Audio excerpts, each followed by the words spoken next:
أعوذ بالله السميع العليم من الشيطان اللعين الرجيم بفضل الله بسم الله الرحمن الرحيم الحمد لله رب العالمين الحمد لله والحمد حقه كما يستحقه حمدا كثيرا الحمد لله الذي هدانا لهذا وما كنا لنهتدي لولا أن هدانا الله اللهم لعن أول ظالم ظلم حق محمد وآل محمد وآخر تابع له على ذلك اللهم لعن العصابة التي جاهدت الحسين وشايعت وبايعت وتابعت على قتله اللهم لعنهم جميعا ثم الصلاة والسلام على خير خلق الله أجمعين محمد اللهم صل على محمد وآل محمد وعلى أهل بيته الطيبين الطاهرين واللعنة الدائمة على أعدائهم أجمعين إلى قيام يوم الدين. Why are we so amazed at ourselves? Why do we want people to like us? And why do we think we are so great? When someone admires themselves, they admire themselves for a feature that they have, whether this feature is existent or it's not existent. For example, Pharaoh declared himself to be God Almighty. He said, Ana Rabbukum al-A'la. He perceived himself as a deity. He perceived himself as a God that should be worshipped. And even today you have people with this mindset that perceive themselves to be above others and better than others. And what is theirs is always better.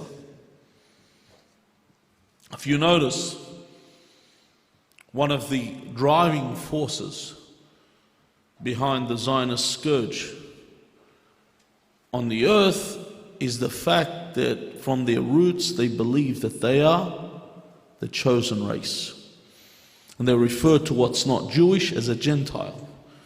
That means non-Jewish. In other words, if you ever seen one of the movies called Independence Day, where one of the elder Jews is talking to the other people and he says, one of the people says, well, I'm not Jewish. So he turns around and says, nobody's perfect. This is the ideology that spread, that they saw themselves in this way. Even the former defense minister Moshe Dayan once said that the Palestinians can live like dogs. And even up to today, no one's ever challenged this statement. And this statement was made back in 1967. We're talking about 52 years ago. No one ever said anything about it because this is the perception that they've had. So Allah Azza wa Jal says to the Yahud, قُلْ يَا أَيُّهَا الَّذِينَ هَادُوا إِن زَعَمْتُمْ أَنَّكُمْ أَوْلِيَاءُ لِلَّهِ مِن دُونِ النَّاسِ فَتَمَنَّوُا الْمَوْتِ إِن كُنْتُمْ صَادِقِينَ. That if you believe that you are God's chosen race, you believe you are God's chosen people, then invoke death upon yourself. That if you actually believe that you are the better people, you are the better race, then invoke death upon yourself if you are truthful. This is the mentality that some people had. However, Rasulullah sallallahu alayhi wa alihi wa sallam used to say, Ana Sayyid Wuldi Adam wala fakhr. That he made a statement that he said, I am the best, I am the master of the sons of Adam. He says, and this is with no pride.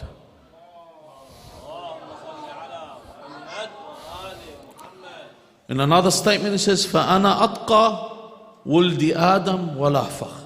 He says, I am the most pious of the sons of Adam, and this is without pride. Why is he saying this? Because this is his commandment from Allah Azza wa Jal, to tell the people. However, even the people around him would declare this in every way. where even those that lived around him called him as-sadiq al-amin, the honest and the trustworthy. However, he says, وَلَا فَخْرٍ. I say this without pride, I say this as a statement. So what is the problem with appreciating yourself too much? What is the problem with seeing yourself so great? What is the problem with gloating over yourself and thinking you're all that? Al-Imam Amir al-Mu'mineen Ali ibn Abi Talib alayhi salam tells you what the problem is with one statement. He says, Al-A'jabu yamna'u al-izdiyat.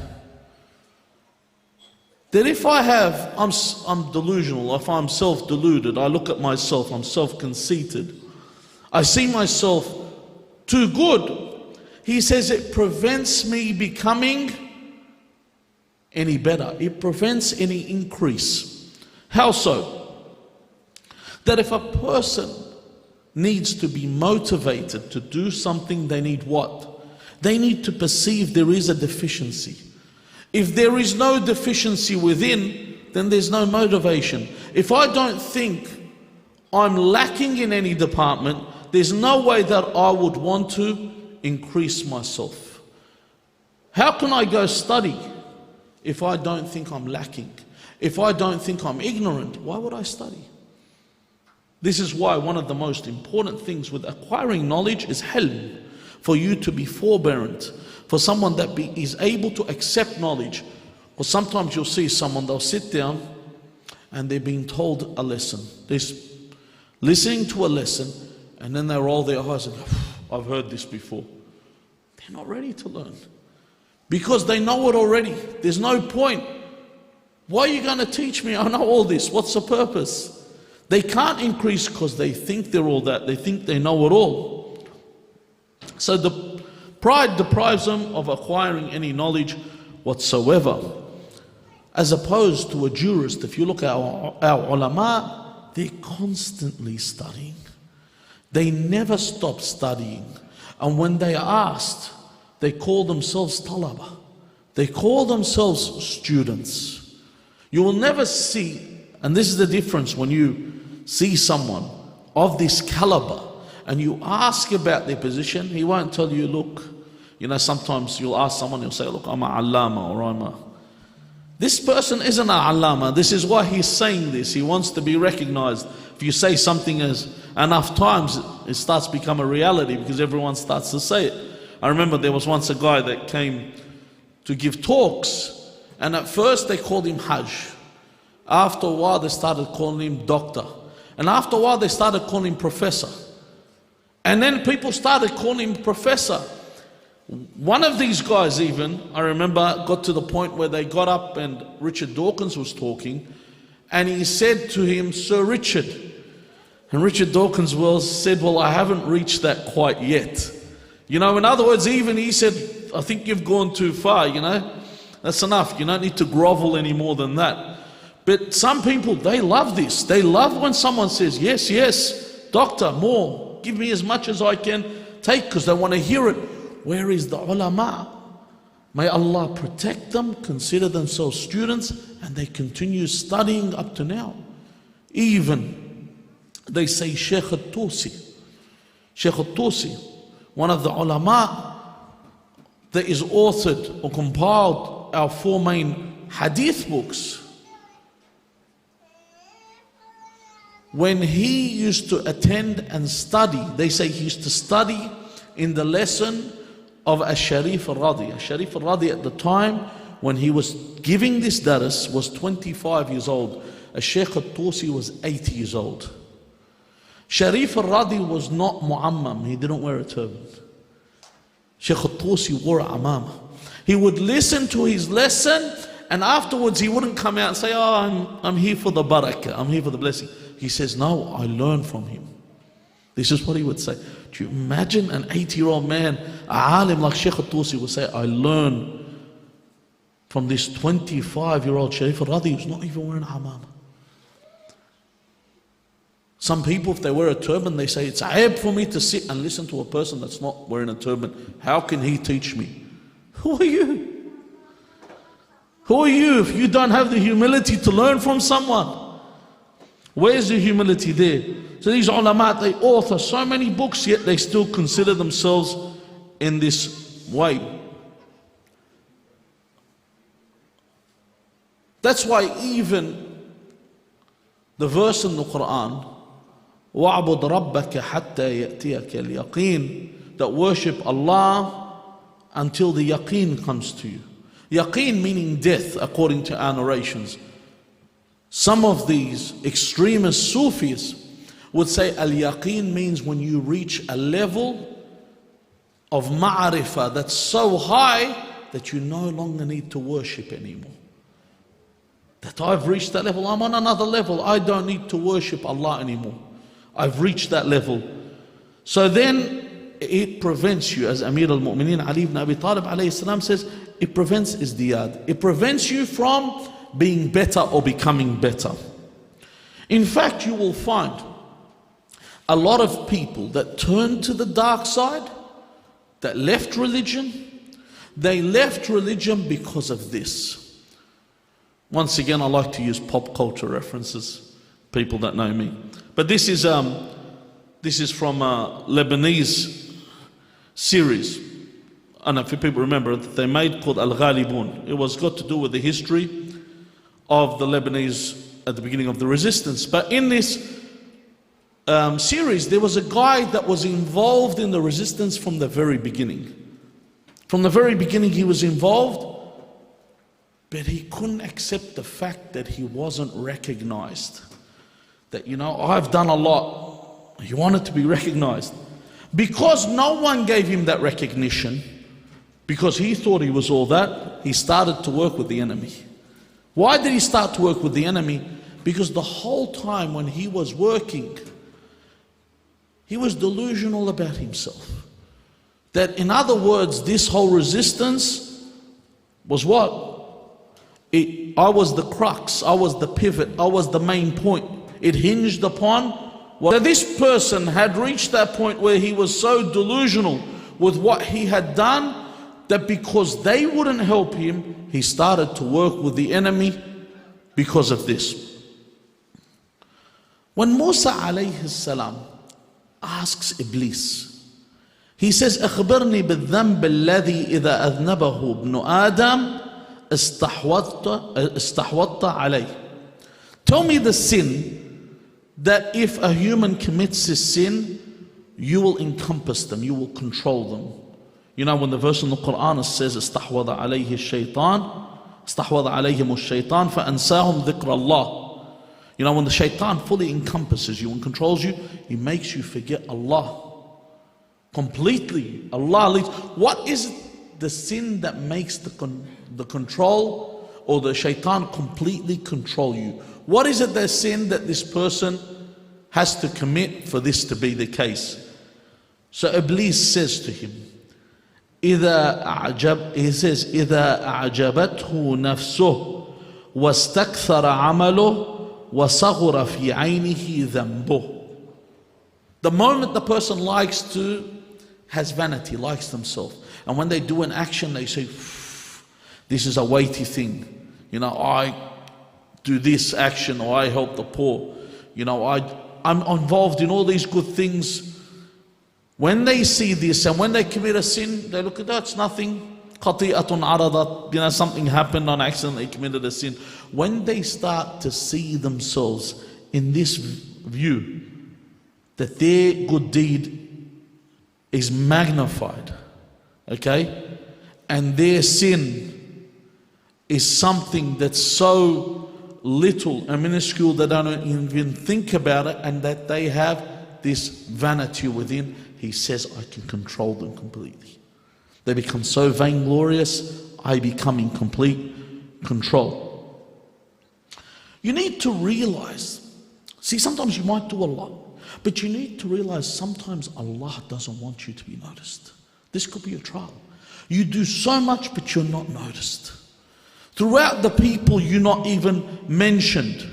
He doesn't want you to be famous in any way, shape or form. How many things have been neglected in this life? Take a look at a scholar that lives amongst ignorant people. Is he not neglected? Do not people turn away from him? Or a masjid, this is according to narration, or a masjid that is unattended. Imagine a masjid that's built and no one attends. Has this not been neglected? Or a Quran that sits and gathers dust in our homes, that doesn't get read, that doesn't even, some cases, doesn't even get understood or read. Is this not neglected? Or an imam that lived amongst the people for a quarter of a century and no one would even turn to him. Is this not neglected? Could you imagine this? These people are not neglected. You do what you have to do. Allah Azza wa Jal keeps the tally. He's the one that keeps the account. You don't need to worry. Allah is keeping the tally. Whatever you do, He is counting. Doesn't matter how the people perceive you. Because realistically, if you want to look at the most famous people in this world, the most famous people, the people that are recognized by everyone in the world, go get a list, the top 100, top 1,000. If you were to make these people just vanish, it would not affect the world in the slightest.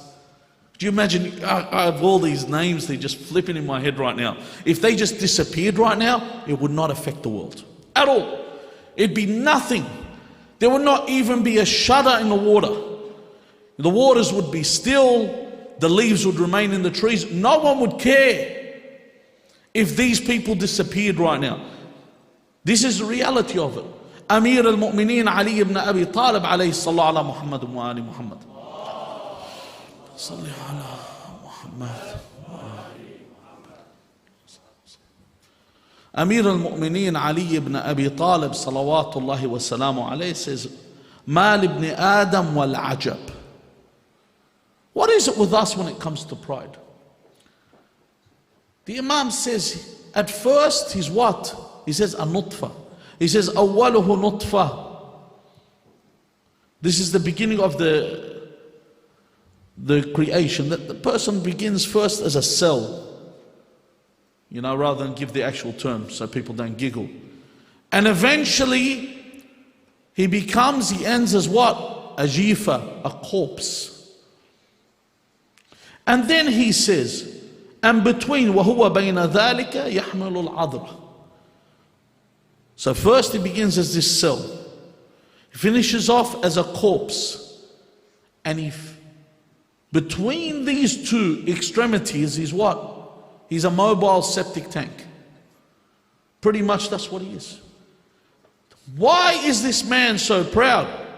How can I be so proud when it comes to this description?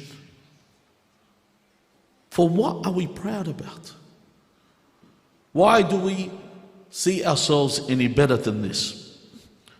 As for the righteous, they know their worth. They don't need anyone to tell them their worth. In fact, they are so certain about their worth.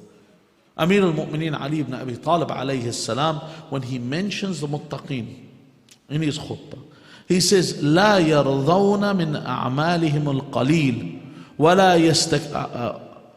يستكثرون الكثير لأنفسهم.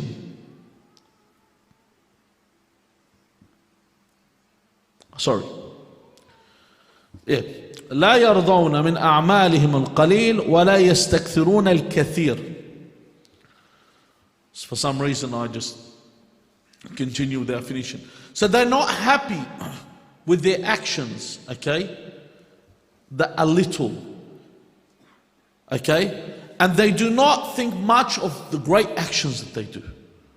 So in other words, they always see everything as insignificant when it comes to them. They see everything as petty. And then he says, لِأَنفُسِهِمْ مُتَّهِمُونَ. They always blame themselves. You're not doing enough. They put themselves down. They never see themselves. This is why when Amir al-Mu'mineen praises these people, because they don't see themselves above others. They don't see their actions above others. And if someone is to praise them in any way, they don't enjoy this praise. They do not enjoy this praise whatsoever because they really feel this. They cannot become any better if they don't feel this way. If you do not feel that your actions are insignificant, if you do not feel that your actions are worthless, you can never increase. You can never become any better. Because when you think I've done enough, you say, I think I've done enough, I can go sit back and I can relax. I can let this go. Then you start having the opinion, you know what? I don't need to go ziyarah this year. I don't need to go hajj this year. I don't need to pray that extra 2 rak'at today. I don't need to fast that extra one day that a month, or example, a mustahab day. I don't need to do this. I think I've done enough. And that's why, we feel lethargy when it comes to the Laylatul Qadr. Sometimes you feel like you don't want to do anything. Sometimes you think, I've done enough. Maybe I'll let this one go. I'll sleep it, or I'll let the things move along. And it's really bad. I'm talking to myself. I'm not really talking to anyone else. I'm talking genuinely to myself here. When Laylatul Qadr comes up, and we're doing the a'mal, the sheer arrogance that I have to think that this one night that's worth more than 1,000 months, it's okay, I'll just let this go and not put in my full effort. Because I think I've done enough for the entire year. Sallallahu ala Muhammad wa ali Muhammad. Allahumma salli ala Muhammad wa ali Muhammad. And for this reason we feel what? For this reason you feel that your actions are great. And for this reason you won't do anymore. So I need to know that my actions all this time are nothing. And I need to put the best effort in these nights to make up for these actions, to become the best that I can be. Because as Imam al-Qadim alayhi salam, when he speaks to Hisham, he says to Hisham, if in your hand is a walnut, you have a walnut in your hand, and everyone perceives or thinks that you have a pearl in your hand, will it make the walnut a pearl? It will remain a walnut. And if in your hand is a pearl and everyone perceives it to be a walnut, would it make it any less? It will still be a pearl. So you need to realize what you have. It doesn't matter what the people around you think you are. It doesn't matter about the image you portray to people. If people think that you are pious and you're not really pious, if people think you are religious and you're not really religious, what's the purpose? What's the purpose? In the hereafter, when you're exposed and everyone knows what you really are. What's the purpose of putting on this act that I am a righteous person? There are many people that today you'll see them and you're around them and they just look like ordinary people, people that people don't value at all. And then on the day of judgment, people will be whispering their name. There will be all this commotion and noise about the coming of this person, that this person who's famous in the heavens, that the angels have spoken about, Allah Azza wa Jal loves them, is pleased with this person. And they're famous then and they're elevated then. Because the whole time while they're on this earth, they never saw their achievements to be too great. They never saw anything that they did to be too great. So never be too preoccupied with whatever actions you have done. As Allah Azza wa Jal says, he says in the verse, فَلَا تُزَكُّوا أَنفُسَكُمْ هُوَ أَعْلَمُ بِمَنْ أَتْقَى. Do not sit there and boast about yourself. Allah knows who is more pious. Sometimes you even have to say this. I know in the Arabic world, in the Lebanese world, when you're talking to someone, you say, Wallah ba'raf shab edame bala sagra. You have to tell the other guy, I'm not putting you down in any way, because the other guy might think, hold on, yours truly here, can smack out 11 rakat every night. So if you're going to talk about, put me on the list as well. Some people get upset when you mention someone more pious in front of them, rather than accept. Because the whole time this person's condemning themselves, they don't see anyone to be any less than them. And when the Imam mentions this verse, Imam As-Sadiq alayhi salam, he says this verse is about those people that say that yesterday I prayed or I fasted the day before. The ones that continuously tell you, the joke that they used to say that about this person that would always tell people he prayed Salat al-Layl. He'd always mention it, I prayed Salat al-Layl. And there's a different way to say it. You can come up to someone, you say, you're in my 40. I remembered you last night. So register that I've been praying Salat al-Layl. And you come up to someone, my knees are sore. What?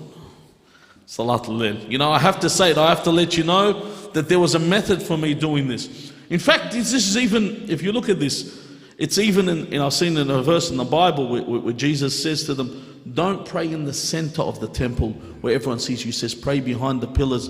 And he says, and when you are fasting, he says, anoint your face. When someone's fasting and their face goes dry, he says, anoint your face so people don't know you're fasting. So there's ikhlas, devotion between you and Allah Azza wa Jal. So this person, he kept saying it, and they told him, you can't tell people you're fasting. So he came up with a thing where the next morning he said, Salat al-Layl makes you thirsty. So when someone does something and they mention it, you always tell them, if you become thirsty because of this, you remind them of this story. And this is what the Imam was talking about, the people. Bizakku anfusahum, the ones that say, I did this, ani amilat, ani banat, I built this mosque, I did that, I established this. And there's also methods for people to do this. I can do it through proxy. I don't need to tell people what I've done. Sometimes I get others to say it. Sometimes I tell people, tell people what I've done. Let them know about my accolades. Let them know about my accomplishments. Because I want people to know what I've achieved. Allah Azza wa Jal says in the Quran, He knows best who is more pious. Allah knows who is the one with the most piety and the one that is not. Another thing is when you augment something you've done, you forget who is the source of this. When you do a good action, you need to remember there's tawfiq, there's providence. When Allah sends someone to you, you help someone. For example, someone calls you and asks you to help them. After you finish, you should thank Allah that Allah sent this person to you and not to anyone else. Imagine the day when no one knocks your door. Imagine the day when no one asks for your help. Imagine the day when you lose this ladha, this taste for worship. Imagine that day when you no longer want to do these good actions. This taste that you get is from Allah Azza wa Jal. You need to always remember this source, or else you may lose it. This is why when we read, if you read the dua and all the supplications we read, especially dua Qumayl, we never ever hajjaj Allah, we never use the excuse with Allah, look at our actions and what we have done and how good we are. Never. You never mention this, even when we say in the dua when we read in dua in Shahr Ramadan, we say Ilahi faz al-qa'imun wa naja al-mukhlisun wa nahnu abiduka al-mudhnibun. You always mention the sa'imun are other people. You talk about other people. And the mukhlisun, the people that are devoted are other people. The ones that fasted and kept vigil at night are other people. And we are the ones that sin. The whole time you mention that. And in fact in dua Qumayl, the end of it, what we say, Irham man ra'su, malihi al-raja. Have mercy on the one whose capital is hope. It's not like we say, Allah, I've got thousands of rak'ats of prayers here. I don't know how many days of fasting, how many times I've done this. You don't come forward with that. You say, listen, that's all garbage. Your hope. All I have is your hope. In these nights, all I have is hope in your mercy. Not because you're being humble, because you're being truthful. Because this is the fact. The fact, that's all you have. All you have is hope. And you have hope with someone, with Allah Azza wa Jal, the one whose door never closes. You have hope with the one that always, when people turn back to him, he opens a door. That's why he calls himself At-Tawwab, the oft returning, that people can always turn back to him. So do not see your actions to be so great. Do not be so deluded with yourself. And I speak honestly to myself. First and foremost, not to see myself so great, and instead embrace the blessing that Allah Azza wa Jal has given us in these nights and in these days, and take advantage of them. And we ask Allah Azza wa Jal to make this month accepted from us. والحمد لله رب العالمين وصلى اللهم على محمد وآله الطيبين الطاهرين.